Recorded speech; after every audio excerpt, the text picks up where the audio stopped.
Et bonjour, bienvenue sur la chaîne. Ça faisait un moment qu'on n'avait pas fait une vidéo. Ouais, la flemme. Aujourd'hui, on va vous présenter le contrôleur de vol SpeedyBee F405 Wing.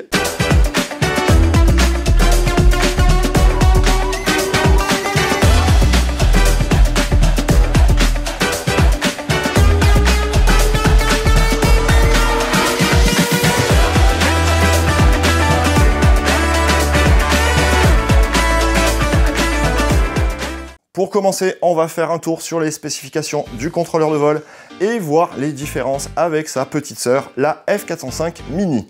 Le contrôleur de vol arrive avec une série de broches à souder, une série de câbles pour VTX, caméra, GPS et très sympa, un connecteur de type Dupont pour le récepteur. À noter, il manque un condensateur pour préserver l'AFC des pics de tension de la lipo. C'est quasiment indispensable. Le contrôleur de vol arrive également avec un connecteur USB déporté, son buzzer, le bouton boot pour le flashage si la carte ne répond pas immédiatement sur le PC, ainsi que le bouton interrupteur on-off pour le buzzer. Il arrive sur 3 niveaux. Le premier niveau, toujours classique, la PDB, équipé de ses transformateurs pour alimenter l'AFC qui se trouve sur le deuxième niveau. Le troisième niveau, lui, est essentiellement un pense-bête pour énumérer tout le brochage. Pour la partie PDB, on a ici le plus de batterie et ici 2 plus pour les variateurs, parce qu'on peut prendre jusqu'à 2 variateurs sur ce contrôleur de vol. Et ici, tous les moins mélangés, que ce soit lipo ou variateur.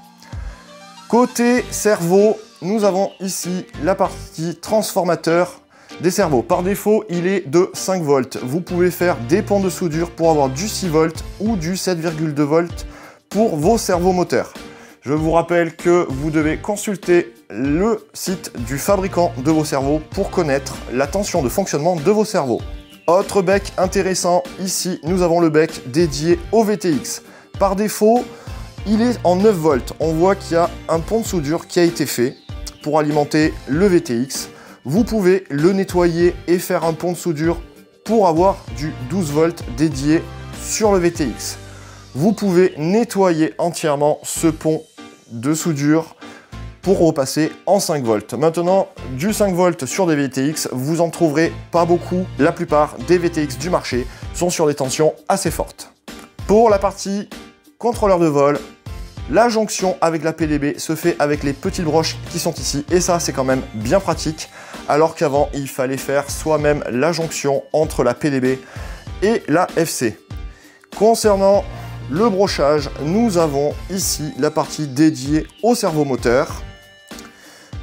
Le tout premier ici concerne les récepteurs S-Bus et les 4 qui sont ici sont dédiés aux récepteurs ELRS ou Crossfire.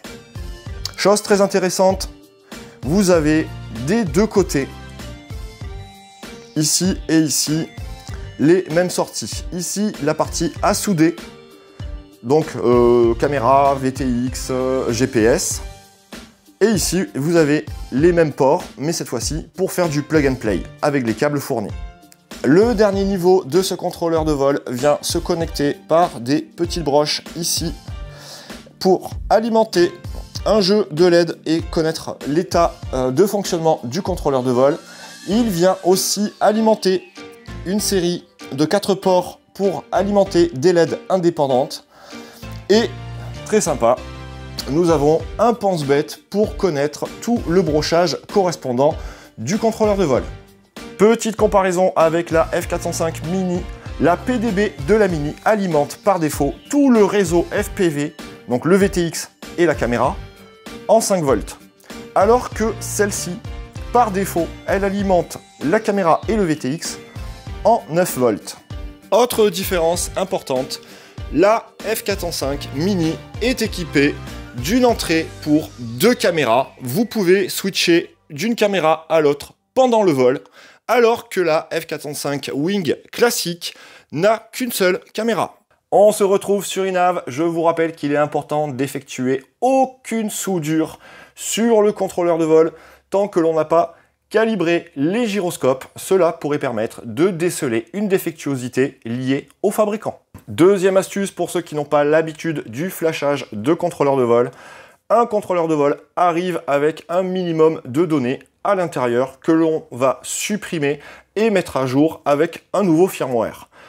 Lors du flashage, il ne faut absolument pas toucher le câble USB au risque de créer une déconnexion. Auquel cas, votre contrôleur de vol sera inopérant et perdu. Pour cela, vous connectez votre contrôleur de vol et avant de faire un flashage, vous allez vous connecter tout en bas dans la partie CLI. Vous allez taper dump D-U-M-P et entrer. Vous allez avoir toute une série de lignes de code qui correspond au firmware initial du contrôleur de vol. Vous sélectionnez tout, vous copiez, vous ouvrez un fichier texte que vous collez et que vous enregistrez sous le nom du contrôleur de vol. Le firmware pour une SpeedyBee F405 Mini sera probablement un peu différent d'une SpeedyBee F405 Wing classique. Donc, à chaque contrôleur, vous faites un dump. Troisième astuce concernant le flashage sur iNav, je vous déconseille de vous précipiter sur la dernière version majeure lors du flashage. Par exemple, dans ce cas, nous avons la version 8 qui est apparue en janvier 2025 et 3 mois plus tard est arrivée une première mise à jour pour corriger des bugs. La moralité de cette histoire, laissez les autres se manger un platane à votre place, histoire qu'une mise à jour arrive entre-temps pour corriger les bugs. Et ça y est, c'est parti pour le paramétrage. Le contrôleur de vol est connecté. On peut le manipuler, on voit que le symbole de l'avion bouge et on se dirige maintenant vers l'onglet calibration. Ici, il va nous demander de positionner le contrôleur de vol dans les 6 positions. Donc, on commence à plat, on clique sur Calibrate.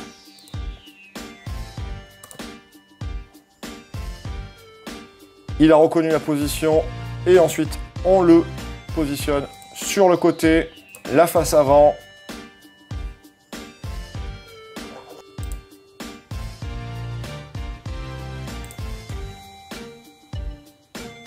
On vient finir la calibration en cliquant sur OK et toujours Save and Reboot avant de changer d'onglet. Pour confirmer le bon positionnement des gyroscopes, on retourne sur la page Setup. Si votre contrôleur de vol est bien à plat, le logo de l'avion est bien à plat, voilà, vous pouvez tester que son mouvement soit propre et fluide et vous notez que ici, tous les logos sont au vert. On se retrouve dans l'onglet Mixeur où nous allons donner la configuration de la machine volante que nous souhaitons. Ici, vous avez l'aile volante, un avion avec une queue en V-tail ou des bimoteurs avec ici Airplane with Differential Thrust. Nous allons simplement sélectionner un avion et nous allons faire Load and Apply. On sauve. À cette étape, il va venir dédier des sorties de signaux pour les fonctions d'un avion, à savoir un moteur, des ailerons, une profondeur, une dérive, mais également il va enregistrer des données propres au fonctionnement et au vol d'un avion. On se retrouve sur Output Mapping qui correspond au brochage de la ligne de cerveau sur le contrôleur de vol. S1, donc le signal numéro 1, est alloué au moteur. Si vous sélectionnez ici un bimoteur, S2 sera votre signal pour le moteur numéro 2. S3 sur la FC correspond au premier servomoteur, à savoir la profondeur. S4 et S5, ce sont les ailerons. Dans l'ordre, S4, c'est l'aile gauche et S5, c'est l'aile droite. S6, la dérive. On retrouve ici la partie mixeur cerveau, à savoir le numéro des cerveaux dans l'ordre chronologique où on va les connecter. Le cerveau numéro 1 correspond, on l'a dit tout à l'heure, à la profondeur, le 2 à l'aile gauche, le 3 à l'aile droite, le numéro 4 à la direction. Si vous souhaitez ajouter des volets et donc des servos supplémentaires, il faut ajouter dans cette rubrique des lignes de servos supplémentaires. Vous faites Add News Mixer Rules. Ici, le servo numéro 5. Et vous allez attribuer un signal correspondant au volet. Dans mon cas, ce sera le numéro 7. Mais comme nous avons deux servos pour les volets, le numéro 6, pareil, répondra au canal numéro 7. On sauve et on reboot. Dans la partie suivante, on se dirige vers Output, c'est-à-dire les sorties. Il est nécessaire de faire attention à ces deux icônes, Stop Motor and Low Throttle, il faut que ce soit coché, ainsi que Enable Motor and Servo Output. Le reste, vous ne touchez pas, d'ordre général, c'est bien réglé. Vous retrouvez ici la sortie moteur que vous pouvez essayer dans la mesure où vous n'avez pas mis d'hélice en cliquant ici et en actionnant le potentiomètre master qui viendra donner du signal au moteur. On retrouve ici nos servomoteurs allant de 1 jusqu'à 6 si vous avez paramétré les volets, ou bien ça restera de 1 jusqu'à 4 en configuration normale, c'est-à-dire profondeur, aileron gauche, aileron droite et direction. Ici, vous avez votre milieu de servo, le minimum, le maximum, le rate, et si vos servos sont inversés lors de la manipulation des sticks sur la radio, vous pouvez demander à inverser le signal. Et on sauve et on reboot. On vient de paramétrer le signal de chaque servo ainsi que leur ordre de connexion sur le contrôleur de vol. SpeedyBee annonce une consommation maximum de 4 ampères sur l'ensemble des servos, ce qui est suffisant sur une machine de petit gabarit avec des servomoteurs peu gourmands.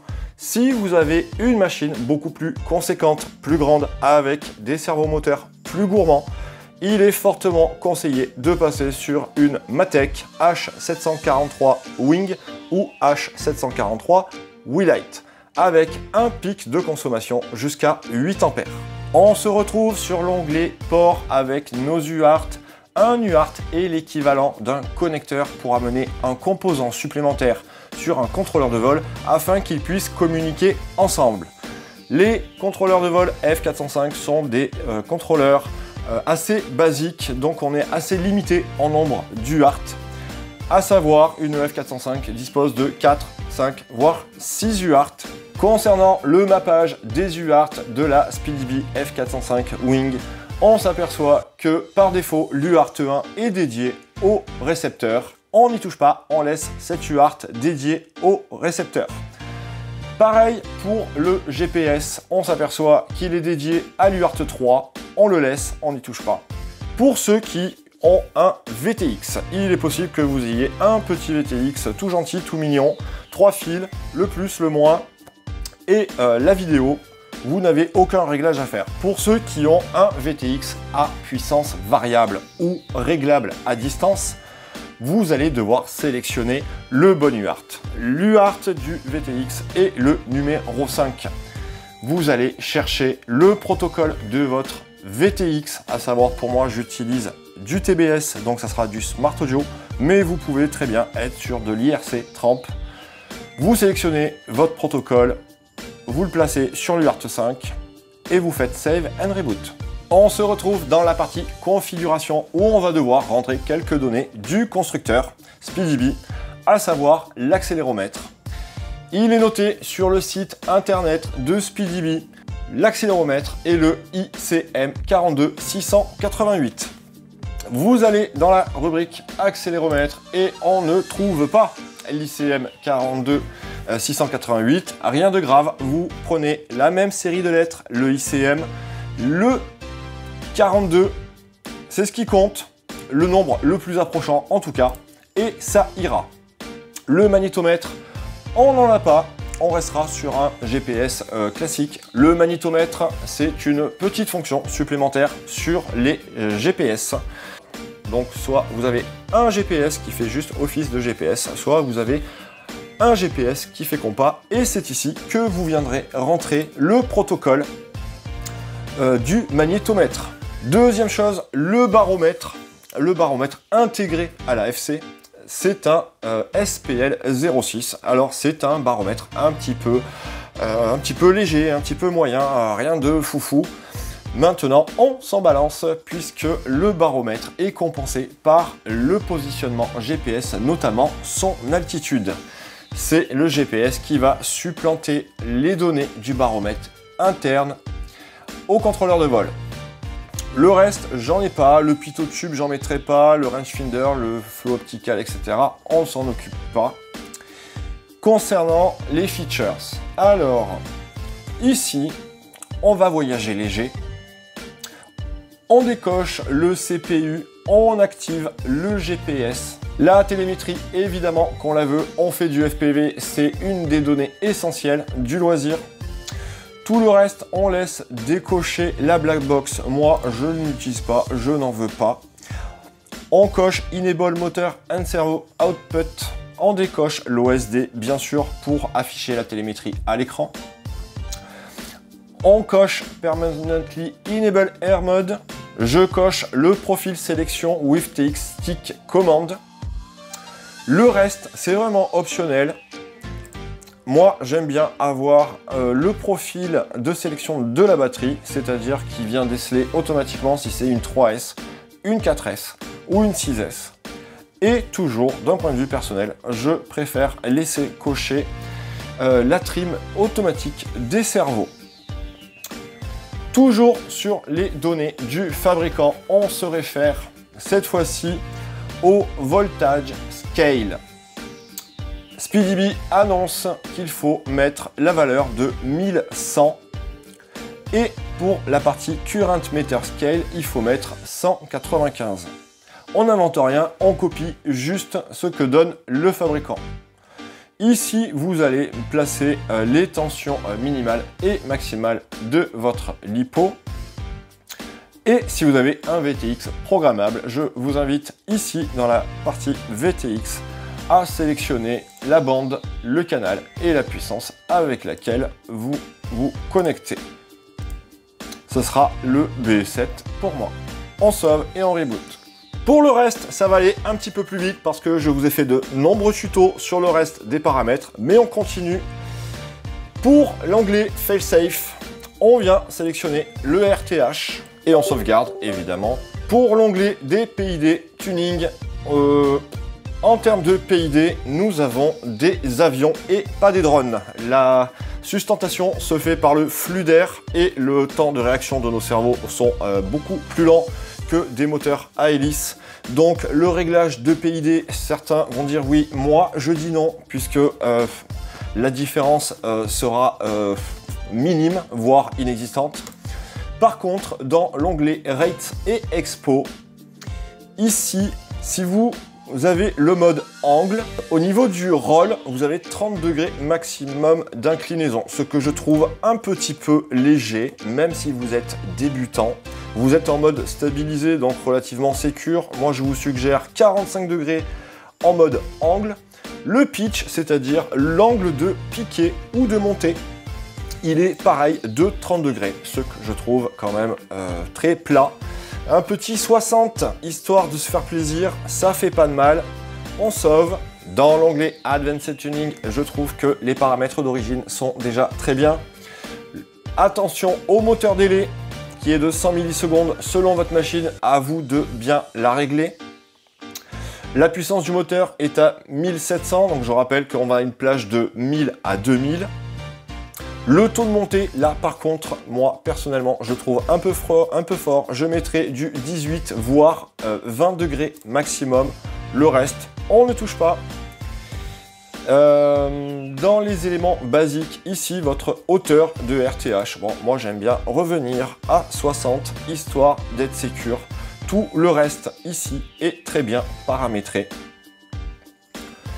Dans la partie Navigation Setting, on a le minimum et le maximum des gaz quand vous êtes sur une navigation programmée, comme le RTH par exemple. Ça veut dire qu'il va osciller entre 1200 et 1700 pour le maximum des gaz et il va trouver une vitesse de croisière à 1400. Selon les machines, 1400, ça peut être bas, notamment pour un avion, suffisant pour un planeur, à vous de régler. Ici, le contrôle smoothness, ça reste assez personnel. Moi, j'aime bien mettre 6. Par contre, j'aime bien augmenter mon rayon ici à 95 sur le loiter radius. C'est-à-dire, si je demande à l'avion de tourner sur un point fixe, il va faire un cercle de 95 mètres de rayon. Tout le reste, pas besoin de toucher, on est vraiment sur des données assez pointues. Vous avez tout ça dans mes autres tutos. La partie receveur, la partie essentielle pour bien communiquer avec votre radio. Assurez-vous que dans le channel map, AETR ou un autre ordre de lettres soit comparable à celle de votre radio. Vous trouvez ça dans le menu de configuration de votre radio. Le RSSI Channel, pas besoin si vous êtes en ELRS. Par contre, vous devez libérer un canal de libre pour la télémétrie si vous êtes en Crossfire. Ici, vous ne touchez rien d'origine, tout est bon, on sauve. Les modes, vous connaissez bien à peu près le principe. Ici, on vient chercher l'armement, généralement sur le canal 5. Et puis, vos modes de vol sur un canal différent. Donc vous avez le lyoteur où quand vous actionnez un inter, il va venir tourner en rond au-dessus d'un point fixe. Le RTH, vous êtes désorienté, vous ne savez plus où vous êtes, vous perdez la liaison vidéo, vous actionnez un inter et l'avion retourne sur son point de décollage. À arriver en bout de course, vous pouvez reprendre le contrôle en désactivant l'inter ou si vous ne faites rien, il viendra tourner en rond au-dessus de son point de décollage. Le nav launch pour lancer un avion et qu'il démarre et grimpe automatiquement. Dans l'onglet GPS, vous vous assurez de cocher la navigation et la télémétrie sur les GPS. Le protocole, ce sera U-Blox si vous avez un GPS. Un GPS à 4 fils. Si vous avez un GPS compas, vous avez 6 fils. Donc U-Blox pour GPS, U-Blox 7 pour les compas. Ici, vous placez Autodetect, vous sélectionnez les GPS dont vous avez besoin, dont vous souhaitez. D'office, vous avez les GPS américains. Vous pouvez à cela ajouter les Européens, les Chinois et vous sauvegardez. Dernière astuce lors du montage final, au moment de souder les câbles d'alimentation de l'AFC, pensez à amener un condensateur pour protéger l'AFC contre les pics de tension de la lipo. Profitez de cette intervention pour amener différentes sources de courant. Ici, en direct lipo, un transformateur avec une tension variable 5, 6, 7, 9 et 12 volts sur un très bon ampérage. Et j'ai également ajouté ici un câble JST en direct lipo qui pourra servir à alimenter un prochain projet. Merci de nous avoir suivis. Un commentaire, un pouce bleu, abonnez-vous, ça fait toujours plaisir. On se retrouve bientôt dans les nuages.